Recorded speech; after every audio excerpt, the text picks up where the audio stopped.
Kim Jong Un has always been a little pompous regarding showing off nuclear weapons. His threats to the US are world famous. Every time he speaks about the United States, he makes a threat while keeping his grim smile. The US ex-general has warned the country about a danger that it's about to face. What is that? And what is North Korea up to these days? Stick till the end of the video to find out. Hello and welcome back to the channel. A daily dose of a world leader cocktail brought straight to you. Be sure to subscribe to the channel and turn the notification bell on. So without further ado, let's get straight into this. Kim Jong Un, born January 8, 1983, is a North Korean politician who has served as the country's supreme leader since 2011 and the Workers' Party of Korea or WPK leader since 2012. He is the son of North Korea's second supreme leader, Kim Jong-il, who reigned from 1994 to 2011, and Ko Young-hui. He is the grandson of Kim Il-sung, the founder and first supreme leader of North Korea from its establishment in 1948 until his death in 1994, and the country's first leader born after its founding in 1948.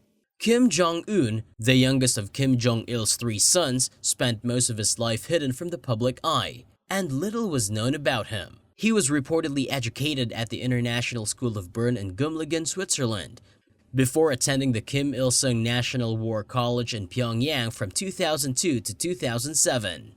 Kim Jong-un began accompanying his father on military inspections as a young adult. He was believed to work for the Korean Workers' Party, or KWP, the country's ruling party, or the Army's General Political Bureau. Both organizations were involved in the surveillance of government officials. Kim Jong-un was declared the country's supreme leader after his father died in December 2011, an unofficial title that nonetheless signaled his position as the head of the government and North Korea's military forces. In April 2012, he was given several official titles, including the first secretary of the KWP, chairman of the Central Military Commission, and chairman of the NDC, the country's highest bureaucratic authority at the time.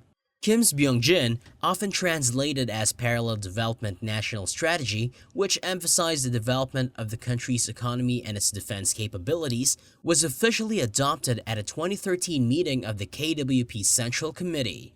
The early years of Kim's reign were marked by ruthless power consolidation and the rapid acceleration of North Korea's nuclear weapons program.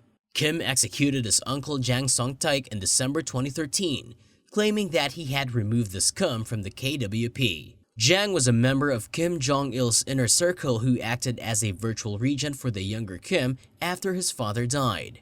Jang's execution also signaled a break with Beijing, as Jang had long advocated for closer ties with China. However, Jang was the most visible official to be purged by Kim, and defectors and South Korean intelligence services reported that people who had displeased the regime were routinely executed.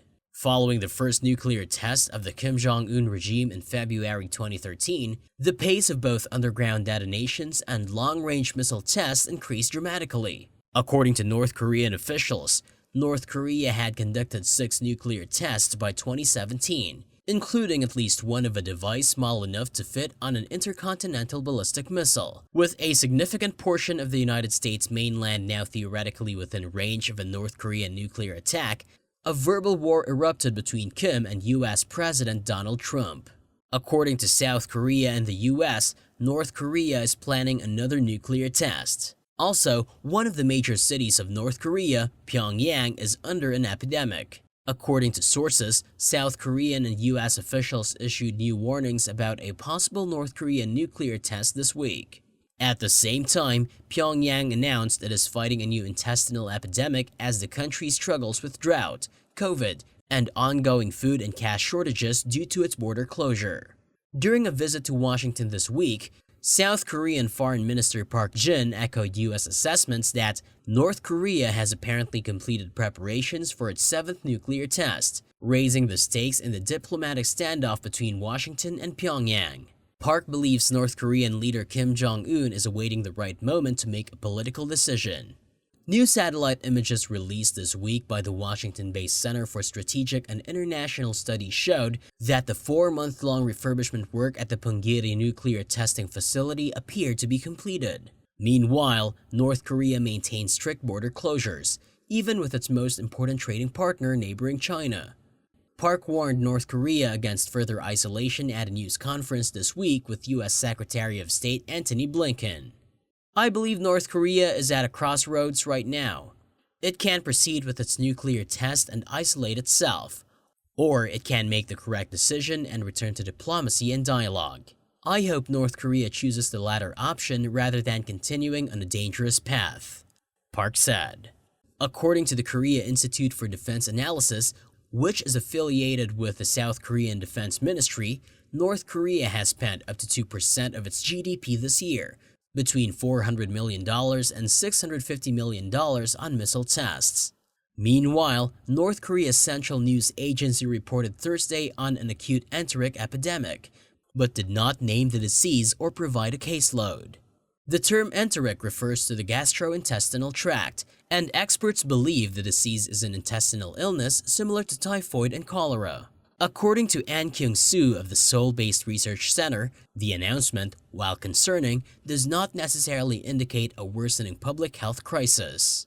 Before the country's first coronavirus infection was announced, waterborne diseases such as cholera and typhoid were common. According to an outbreak of intestinal disease is not uncommon, given the country's poor health and sanitary conditions. Recent state media reports about the outbreak may have been politically motivated in order to demonstrate leader Kim Jong Un's efforts for his people, and speculated. According to North Korean state media, Kim is distributing medical aid as part of his honorable outlook on devoted service for the people's well-being. Nonetheless, the outbreak likely complicates matters for the regime, which is already dealing with a coronavirus outbreak, growing economic difficulties, and a chronic shortage of vaccines and medicines. The South Korean Unification Ministry stated on Thursday that it is willing to assist North Korea in combating the new outbreak. However, Pyongyang has not responded to offers of coronavirus assistance from South Korea or the United States, and is unlikely to change course with countries considered national security threats by the regime. According to Chinese sources, North Korea has asked for freight train service with China to be restored due to a lack of food and medical supplies, according to Japan's Asahi Shimbun. It was the latest sign of North Korea's growing reliance on Beijing, which drew Pyongyang closer amid rising US-China rivalry. Negotiations between the United States and North Korea on denuclearization broke down in 2019.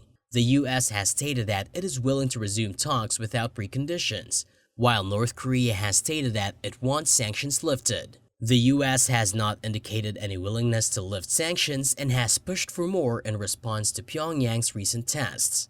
Last week, China's UN envoy Zhang Jun stated that Beijing did not want to see another North Korean nuclear test and urged the US to lift sanctions and end joint military exercises. The United States is the world's leading superpower. It is not difficult for the United States to engage in dialogue with anyone in the world. On the other hand, former US generals said Saturday that they see a nuclear blackmail trinity in Russia, China, and North Korea, and that the US must now seriously consider how to respond to one. The emergence of a new nuclear doctrine norm, blackmail may be the most significant of all the problem sets. That approach contrasts sharply with the concept of mutually assured destruction, in which major powers, the United States, the Soviet Union, and China, saw atomic attack as a true last resort. In a report published by Real Clear Defense, retired Air Force Major General Howard Thompson and former Lieutenant General Dan Leaf wrote, according to CNN, the former general's report comes after China and Russia vetoed sanctions against North Korea last month for the first time since October 2006, despite a series of North Korean ballistic missile tests launched during the first half of this year. This unprecedented rejection of sanctions heralds the emergence of an unholy trinity implicitly willing to jeopardize world order by threatening and possibly carrying out limited nuclear attack, the former general said. According to the report, this was not the case in October 2006, when the United Nations Security Council, including China and Russia, swiftly condemned and sanctioned North Korea following the country's first nuclear test. Since then, the two countries have not blocked any of the 9 previous sanction votes. Today's vetos are dangerous. Those members have today taken a position that not only undermines the Security Council's previous action, but also undermines our collective security. Linda Thomas Greenfield, the United States ambassador to the United Nations, said in a statement last month on behalf of the United States, Japan, and South Korea. According to some experts, North Korea's rapid missile launches earlier this year were intended to pressure the Biden administration to reconsider U.S. sanctions against the country. In their report, Howard and Leaf cited a Financial Times article written by Graham Allison, a national security analyst at Harvard University, that stated that there is every reason to believe that Russian President Vladimir Putin would choose to escalate the level of destruction rather than accept defeat in Ukraine if given a choice. Putin first explicitly raised the nuclear option to deter outside intervention, and has since hinted at the use of tactical nuclear weapons to force capitulation or punish intervention from or expansion of the NATO alliance, the former generals wrote in their report. Meanwhile, Howard and Leaf did not rule out China using nuclear weapons if tensions with Taiwan remained high. The Chinese government has repeatedly stated that it will use military force to reclaim the independent island. Xi has made no secret of his willingness to use military force to reclaim Taiwan, and it would be naive to expect the Chinese to refrain from using nuclear weapons in such circumstances. The potential for nuclear coercion is extremely high if Russia backs a move against Taiwan or aggression in the volatile South China Sea. They elaborated. While Kim Jong Un is one enthusiastic person, he is feared among the world's nations for his ruthless nature. Because of his nature, he supremely rules the nation of North Korea with ease and no fear whatsoever. What do you think about Kim Jong Un? Is he crazy enough to push the button? Let us know in the comments section. That's it for today. We will see you at the next one. Goodbye.